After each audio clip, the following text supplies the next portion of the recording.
Hello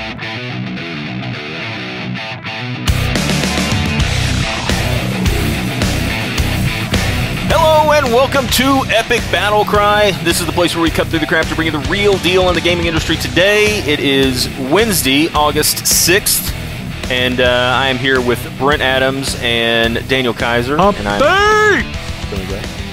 I actually really kind of despise that camel. Man? I don't know why. I'm doing good. I'm actually on a camel at this point. I do this every so Wednesday. Jealous. Yeah. One hump or two?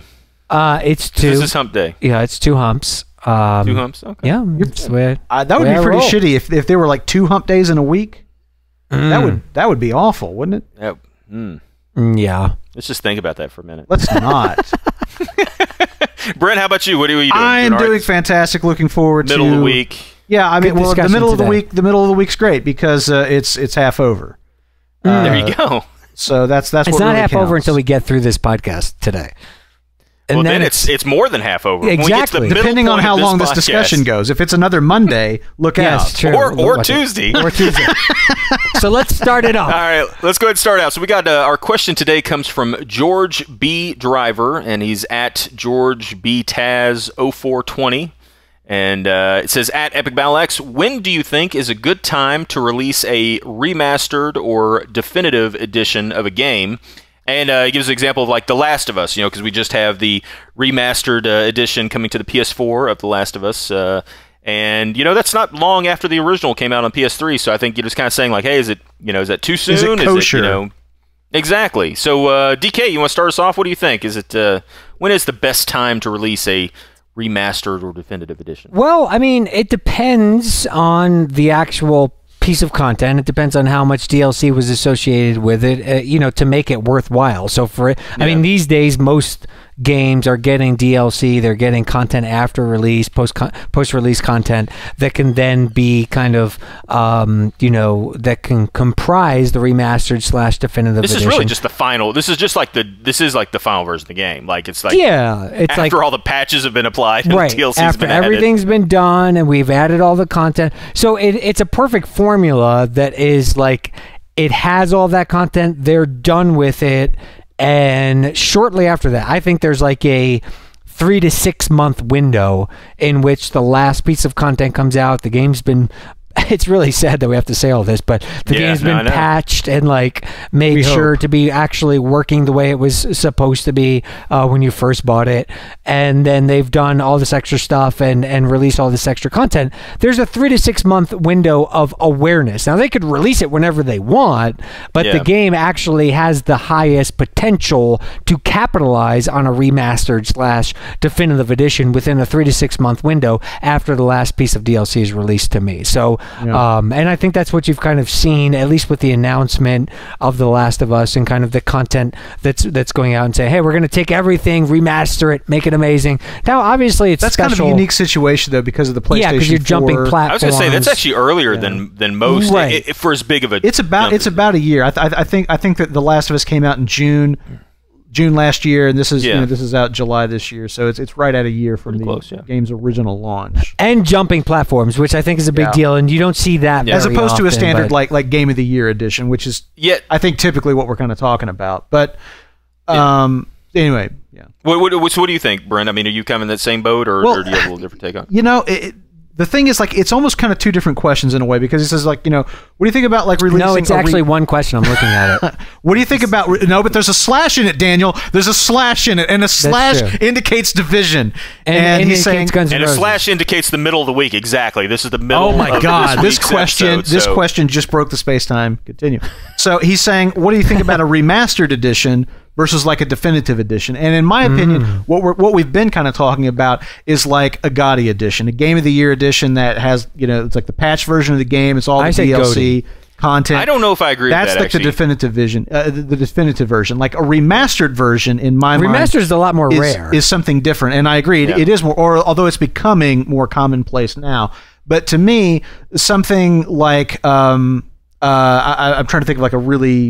trying to think of like a timely example here, and please help me if there's anything that you can think of. But a game like the that's Halo stuff that's coming out, that's all remastered versions of Halo. That's what I was going to say. That's a good idea. So like Halo, there's some game on PSN that I'm trying to think of that I'm not. But it's like an old side scroller that's Bionic Commando, like Bionic Commando Rearmed.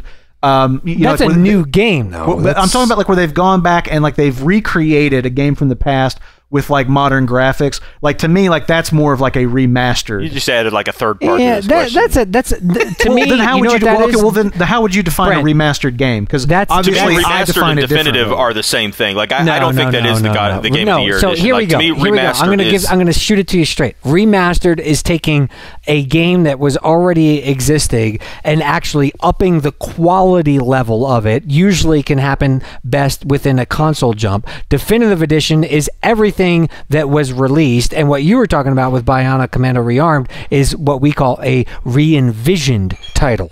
Okay, fine. Bionic Commando may be the bad example, but you and I feel basically the same way about a remastered edition. So as far as I don't have any difference of opinion as far as like the definitive like Gotti edition goes. But as for the remastered edition, I don't know, like that's a little different because I kind of feel like those games depend so much sometimes on nostalgia and really kind of playing off like what the game was. Like I know that one game in particular that you and I are really excited about, Daniel, is Shadowgate, and that's coming out. That's coming out really soon, actually. I think it's this month, and you know, that's like a complete reimagining of that game, but built on kind of the sensibilities and game mechanics of the original. But it also has the ability for you to basically like switch between like the new version and like the NES version. Like, you know, you can now that to me is more of a remastered than a re-envisioning because okay, well, let's not argue semantics too much more though. Promise. Because it is like the original game, whereas yes. But my point is, so is Bionic Commando. No, Bionic Commando that's a different. Oh my god, the levels are different, aren't they? But the point is to get back to his question about when is it a good time to release those. I don't think you can do a remaster a year after the game comes out in most cases. We'll see how The Last of Us does in terms of sales and everything. But to me, I feel like the remastered thing is. I feel like it depends so much upon having like a long enough history with the game and enough time having passed that a graphic update really means something. Whereas I feel like The Last of Us already looks so good on PS3, I don't know if there's enough of a graphic leap in the PS4 version to like really justify, you know, spending the money for the game again, like that kind of thing. So I feel like there's a larger period of time that has to go between a game's release and a remastered release. But because of, in that particular case, because of the lack of backwards compatibility on the platform, if you bought a PS4 and never had a PS3 and heard everybody talk about that, then you have definite, reasons to pick it up. So. But I don't know. I guess I feel like, and I don't know. I mean, I would be interested to know if anybody, can demographically break that down. But I would love to know like the percentage of people who bought the Last of Us remastered.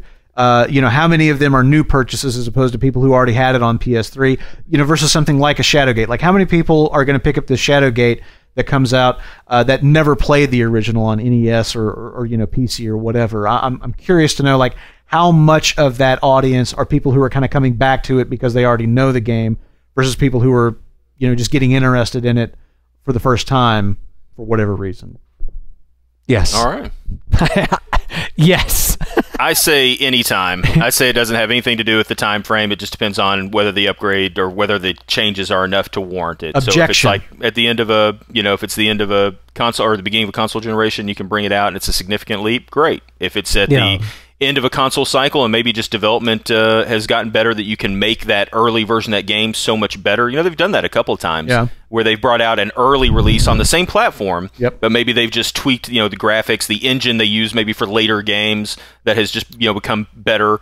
They've used it to re-render sort of older games using the new engine. So I think any time is a good time to bring it out, just as long as it's worth it, which I think in the case of like, to me, the reason that I sort of think that the remastered/definitive is kind of similar in this case is because the example he uses, The Last of Us, the remastered version is the definitive edition of the game. Yes. It is basically the perfect version. It's got everything, at this point, unless they do something else, everything that is going to be of that game and in its best form. So, I think it's... I also think that's kind of an outlier in most releases of this. It's a little bit of a special case, it is. But I don't think that we see this example come along too often. Do you think that the Master Chief Collection would be in the same thing? Because I see it as a remastered and definitive as well. I agree. That's in the same vein. Yes. Maybe it's not as much of an outlier. Okay, so you can point to two.